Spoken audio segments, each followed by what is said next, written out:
Okay, now I've heard back from my hearing care professional that he has modified, per my request, my settings for me to try them out. What I see is that there's a notification or a little 1 on the Thrive app there, and if I click on that, I can see under Hearing Care Anywhere, I just sort of follow these little red dashes, and I can see that now I have a pending request from the professional that enables new settings to be tried out,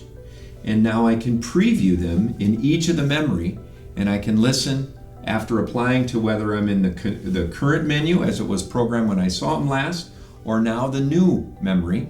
and I can listen to the difference for those female and children's voices that I was having difficulty with. Obviously, I'm not in that scenario right now, but let's say in this case I say save the selected because I feel as though it's better. Those settings are automatically saved. I didn't have to go into the office. I really like the ability to have these small adjustments made that optimize the settings for me without always having to go in to see the professional.